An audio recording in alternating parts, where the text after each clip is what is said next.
Hey everybody, welcome to the Julie's book series. I'm Christina. I've got a pal with me today.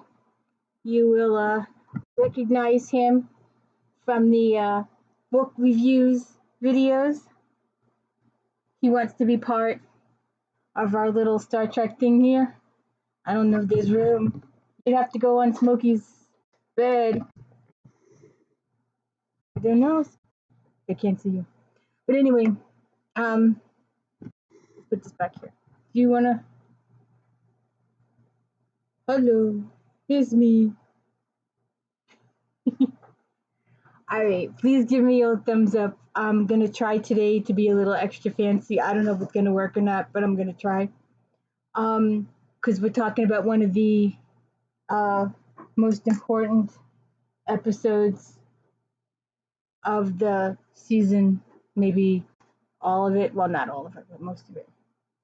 Alright, so today we are talking about yesterday's Enterprise with the... So, we start off, let me see if I can do this correctly. I'm not doing very well, am I? Okay, so we start off the video, we start off the episode with Guinan and Worf talking in 10 forward. And she's giving him a drink to try. He's reluctant to try it, but he tries it. And she says, see? And it's an Earth drink. He says it's a warrior's drink. She says it's prune juice. And you're like, my grandmother used to drink prune juice on a daily basis to keep herself regular. Secret. Guinan says you always drink alone. It would not hurt you to seek out a little companionship. Worf says he would require a Klingon woman for companionship. Earth females are too fragile for companionship. Guinan says not all of them, and there are a few on this ship that Worf would find tame. Impossible, he laughs. Guinan says you won't know until you try. Then I won't find out. Guinan calls him a coward. Worf says he was merely concerned for the safety of his crewmates. Worf is called to the bridge. Guinan suspects something and says no. Worf is called to the bridge. We have a lot of extras in this episode. Worf is called to the bridge. Guinan suspects something and says no. Then we're on the bridge. Picard asks Data for analysis. Data says sensors are reading gravimetric fluctuations. Most unusual, something he has not seen before. Picard asks if it's a wormhole. Data says yes and no, like a time displacement. Hint. Wesley says their equipment is unable to give the coordinates of the object. Data confirms this. He says the phenomenon does not have a definable center or an outer edge. Data then says he does not have sufficient information to make an analysis as of yet. Worf interrupts Data and says there is something, a change in sensor readings. I would again, all the extras. I made a note. That's where it was. Okay. So then we see the thing and the ship come through. And when the ship comes through,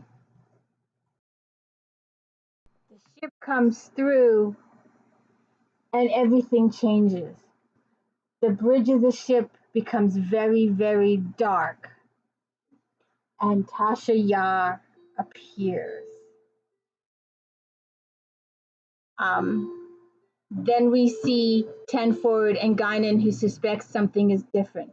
We hear an overhead announcement, fleet formation briefing in main war room at 1500 hours. Who is Dr. Joshua Kim? He's being asked to report to station ops. And there's a whole bunch of other names that they go off. Guinan says, this is not right. Things have changed.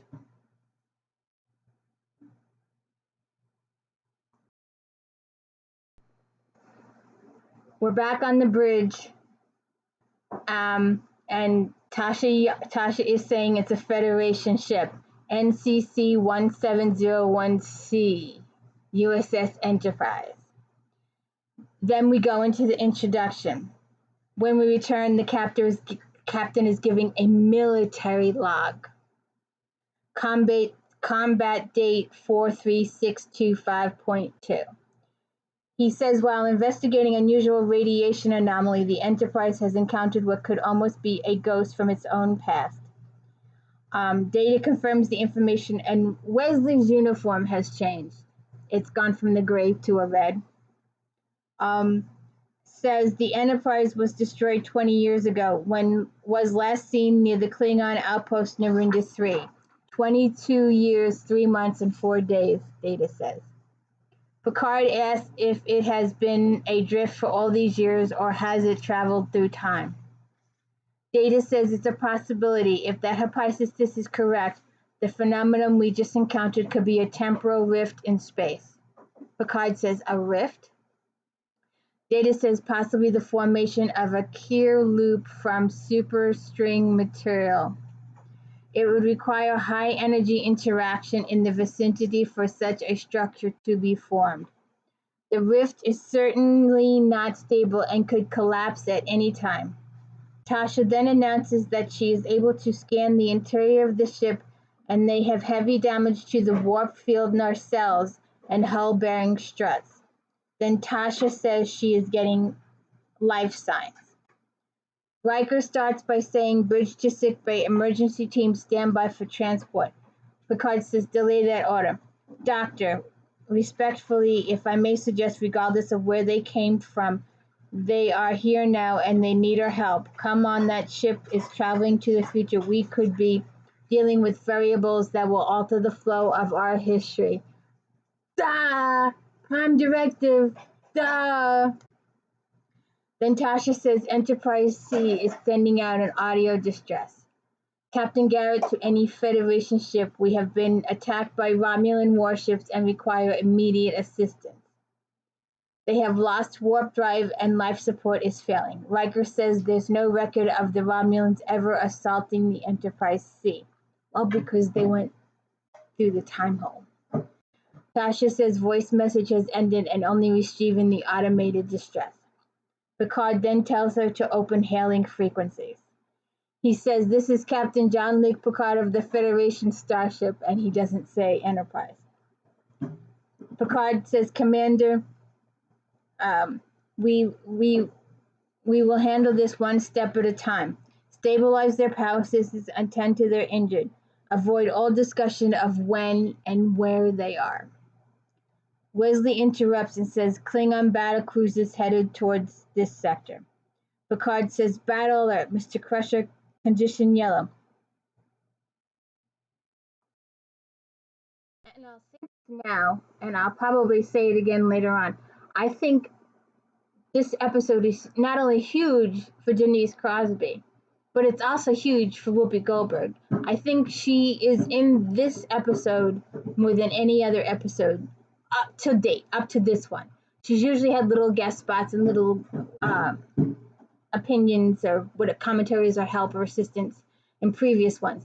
But this is the first one where she is consistently throughout the entire episode.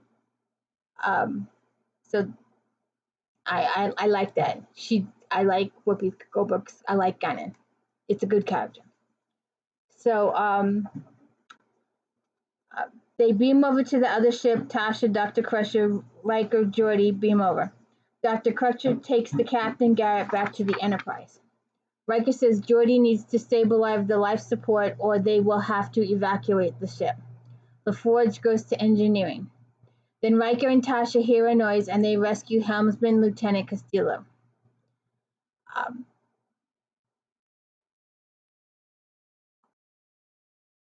And we are back on the original Enterprise. Riker is reporting in and tells the captain the Forge is working on restoring the main power couplings, but that will take time. It's a real mess. Picard asks if there are any survivors, and Riker says there are 125. This episode is so dark. Later on, I'll probably comment that when Guinan comes on, you can't see her. But we'll get to that. So forgive me when I repeat myself. And there are so many extra people on the bridge. There's a lot of extras in this episode. Picard asks for recommendations. Riker says he'd hate to have to scrap her. Starfleet could certainly use another ship, even if she is old. Picard says agreed, but we can't stay in this area too long. Well, you have 9 hours. If you can get her underway by then, we will escort her to Starbase 105. If not, we will evacuate the survivors and destroy the ship.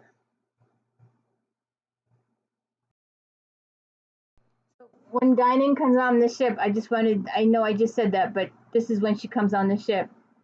You can barely see her. She blends in. So she tells the captain we need to talk. Somehow this is all wrong, she says. This is just not the way it's supposed to be. Picard says you must have some idea how things have changed. Guinan says I look at things, I look at people, and people, it just doesn't feel right. Picard asks what things, what people. Guinan says your uniform, the bridge. Picard says what's the matter with the bridge? It's the same, nothing has changed. I know that. I also know it's wrong. What else? Families. There should be children on this ship. What? Children on the Enterprise? Guinan, we are at war. Guinan says, no, we are not. At least we're not supposed to be. This is not a warship. It's a ship of peace. Picard says, what you're suggesting. Guinan says, I'm not suggesting. That ship from the past is not supposed to be here. It needs to go back.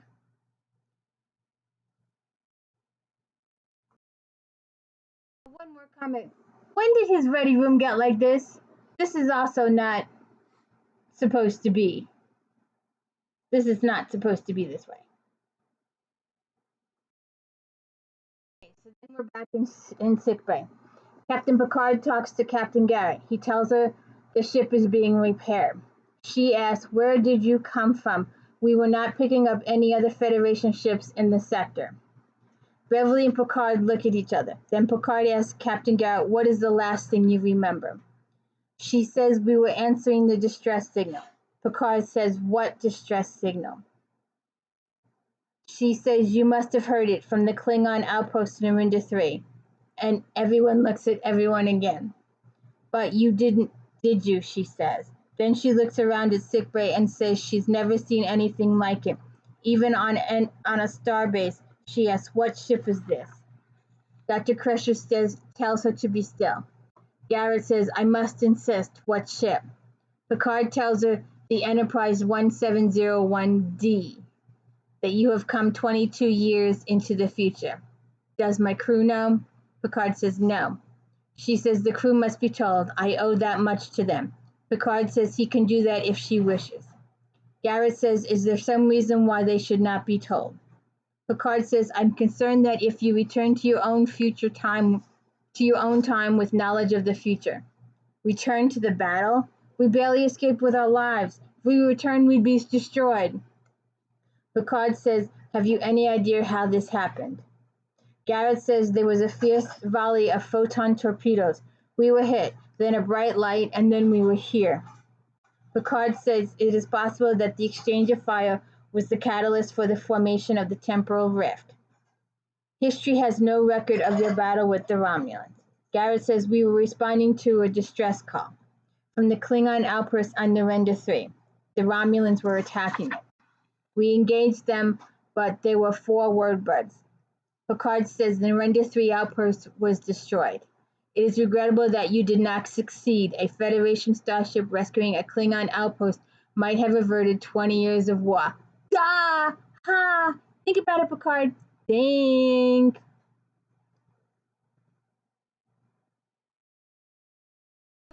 We are on the bridge with Khalil and Tasha.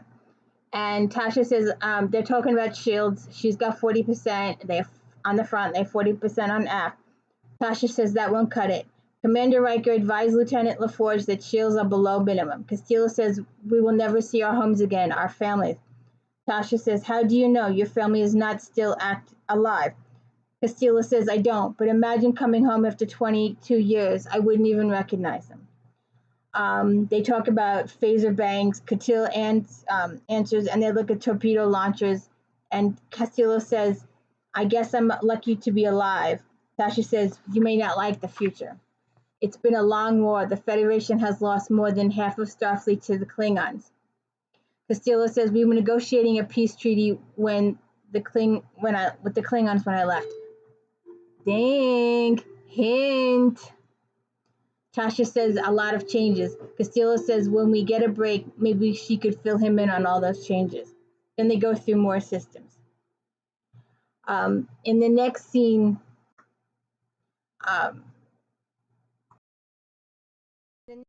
Data is telling Picard that the temporal rift is symmetrical. Picard asks what would happen if the Enterprise C were to fly back through it. Data says, back, sir? The Enterprise C would emerge in her own time at almost the same instant she left. Picard says, right in the middle of the battle with the Romulans. Data says, yes, sir. Picard asks, is there any possibility she could survive? Data says, none, sir. Picard says, then sending them back would be a death sentence. In the next scene, Tasha and Castillo are walking the halls and talking about the Enterprise. They go to sickbay and talk to Captain Garrett. Garrett leaves sickbay against Dr. Crusher's orders.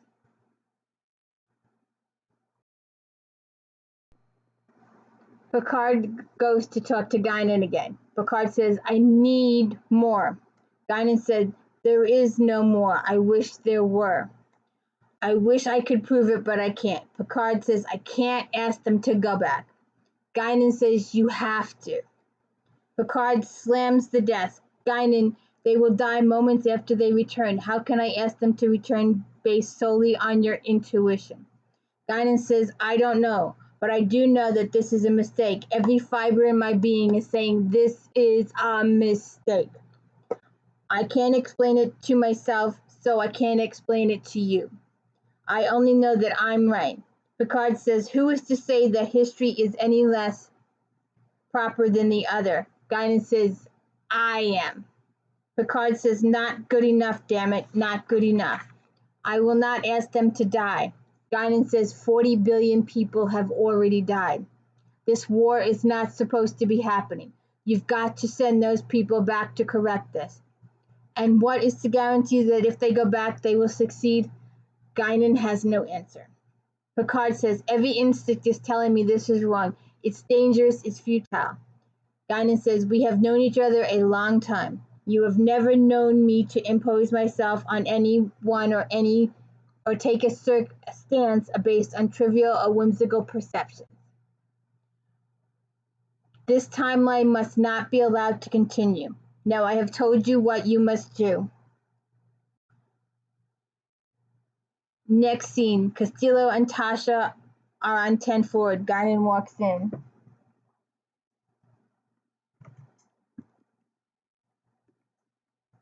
Sorry.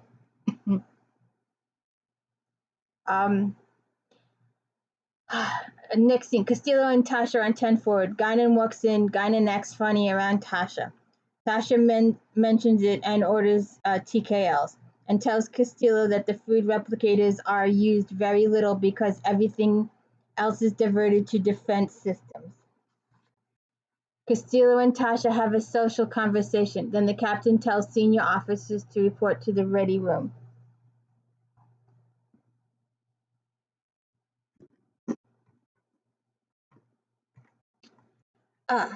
Dr. Crusher says, you are suggesting, Captain, that we let them return and attempt to complete their mission. I am, Doctor. Based on Guinan's intuition. Captain, are you suggesting that we let them return and attempt to complete their mission? I am a doctor. Based on Guinan's intuition, they won't accomplish anything. Sir, there's no way they can save Narinda 3. Captain Garrett said they were 4 warbirds unless we could rearm them, and if we send the ship back with new technology, we'll be altering the past. But that's what you're talking about anyway. Isn't it altering the past? We're talking about restoring the past.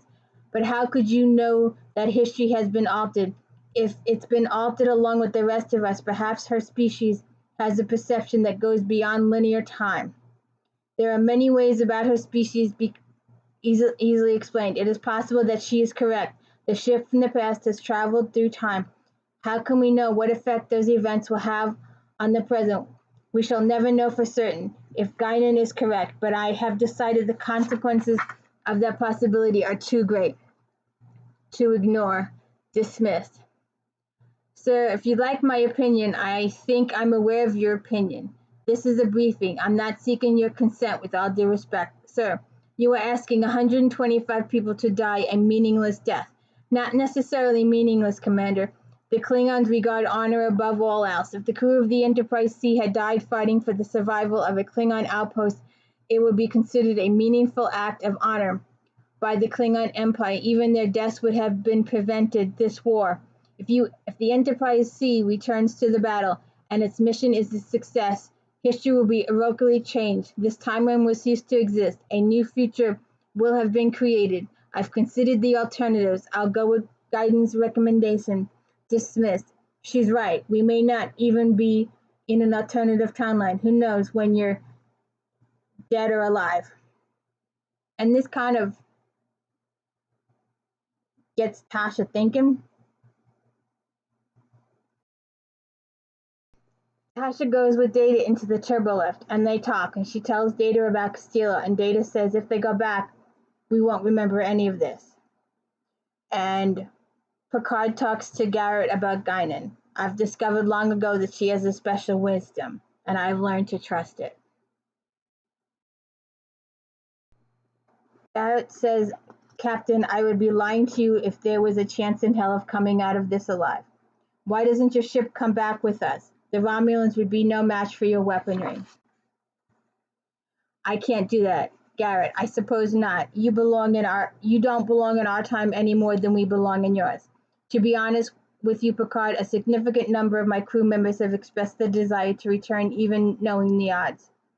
Some because they can't bear to live without their loved ones, and some because they don't like the idea of slipping out in the middle of a fight. But I have told them that in the here and now, and the Federation needs another ship against the Klingons, and we'd better get used to being in the here and now. Picard says, but if you go back, it would be a great deal more helpful. The war is going very badly for the Federation, far worse than generally known. Starfleet Command believes the defeat is inevitable. Within 6 months, we may have no choice but to surrender. Garrett says, are you saying all this may be as a result of our arrival here? Picard says, one more ship will make no difference in the here and now. Picard says, 22 years ago, one ship could have stopped this war even before it started. Garrett calls Mr. Castillo, tells him to inform the crew we are going back. The Romulans will get a good fight. We will make it one for the history books. Tasha has a private goodbye with Castillo. The ship goes under attack. The Klingon bird of prey has arrived. And both ships fight the Klingon ship. And it's over really fast. The next scene is on the Enterprise. Captain Castillo walks in and says he's ready to lead the Enterprise. Oh, because she died in the Klingon fight. I guess that was the reason for the Klingon fight. They had to give a reason for the rest of the plot. So she dies in the Klingon fight. And Castillo goes back to Picard onto the Enterprise. And Castillo walks in and says he's ready to lead the Enterprise back. And Riker lists a whole bunch of other reasons. And Castillo says he has good people. And Riker says history didn't mean for the ship to go into battle without her captain. Castillo says he can't speak to that point, sir. But I can get us back to where we are supposed to be. I believe that the Captain Garrett would want me to do. Data interrupts. Sensors are showing additional instability in the time rift, possibly the result of the battle with the Klingons. Picard asks him if there are any signs of the other Klingon vessels. Data says no. Tasha says our coordinates will be transmitted to the Klingon Empire. We need to get out of here. Picard asks him how fast can he get his ship ready. Garrett responds and Picard tells him to make it so. We will give you cover. Castillo and Tasha say goodbye again at the transporter room, and this time they get smushy. They kissy. Tasha goes and talks to Guinan. Guinan says, can I help you, Tasha? Tasha asks Guinan, I have to ask what happens to me in the other timeline. I don't have alternate biographies of the crew, Guinan says. And as I said to the captain, it's just a feeling. Tasha says, but there is something more when you look at me, isn't there? I can see it in your eyes, Guinan. We have known each other too long. Guinan says, we were not meant to know each other at all. At least that's what I sense when I look at you. Tasha, you're not supposed to be here. Tasha asks, where am I supposed to be? Guinan says, dead. Tasha asks, do you know how? Guinan says, no, but I do know that it was an empty death, a death without purpose. True. What was with the black tar? Why did the writers just do it? That was so, ugh. And I had to look it up when I got to this point. I found a note that Stillwell, and I don't know who Stillwell is, so I think he was a writer, but I don't know. So Denise Crosby at a Trek convention in San Jose in 1989 and struck up a conversation with her. He reported that she said he ought to write a script to bring her back. Ah! This is such a good episode. You just want to watch it over and over again. And I mean, especially since Whoopi's got such a large part. Tasha's got such a large part. It's really good. Oh, and you know who's missing from this whole episode? Troy. She's not in here at all. All right, let me rephrase that. She's in the beginning and she's at the end, but she's nowhere in between because I guess with the timeline change, they didn't need a counselor. So Tasha goes to talk to the captain. Picard, Tasha requests to be transferred to the Enterprise C. Picard says, we need you here. Tasha says, I'm not supposed to be here. Picard says, sit down, Lieutenant. What did she say to you? Tasha, I don't belong here, sir. I'm supposed to be dead. Picard said she felt it necessary to reveal that. Tasha said, I felt it was necessary. Picard says, I see you realize the Enterprise C will fail. And if you continue in this timeline, you might have a longer life. And Tasha says, I know how important it is that they don't fail, Captain. That's why I'm requesting this transfer. Picard says, you don't belong on that ship. Tasha says, I don't belong on this ship either. But she is dead. Tasha says, no, Captain Garrett belongs on that ship, but she is dead. And I think there is a certain logic to this request. Captain says, there is no logic in this at all. Whether they succeed or not, the Enterprise C will be destroyed. Tasha says, but Captain, at least with someone at tactical, they have a chance to defend themselves. It may be a matter of seconds or minutes, but those could be the minutes that changes history. Guinan says I died a senseless death in the other timeline. I don't like the sound of that, Captain. I have always known the risks that come with Starfleet uniform. If I am to die in one, I'd like my death to count for something. Picard says, permission granted. Tasha says, thank you, sir. We are back on the other ship. Tasha goes to the other ship. Captain Picard approved my request to steal, and Tasha discussed the matter and agrees, telling her to take her station. I just thought I forgot to put this up, so I just give that a little. I hope all this works. Then we are back on the bridge of the Enterprise, and 3 covert Klingon battlecruisers have arrived. And Picard says they're not even pretending to cloak themselves. All hands on deck. You know we could make a run for it, but we must protect the Enterprise C until she enters the temporal rift, and we must succeed. Let's make sure history never forgets the Enterprise name. The Klingons arrive. They get in a big battle, and I'm sitting there going, they show the Enterprise C going into the thing, and I'm like, hurry up, goddammit, hurry up! And they're like slowly going in, and Enterprise D is getting destroyed, and Geordi's with the coolant, and they're gonna have to eject the warp core, and the whole world is coming to the end, and there's the Enterprise going through the thing, and I'm like, hurry up!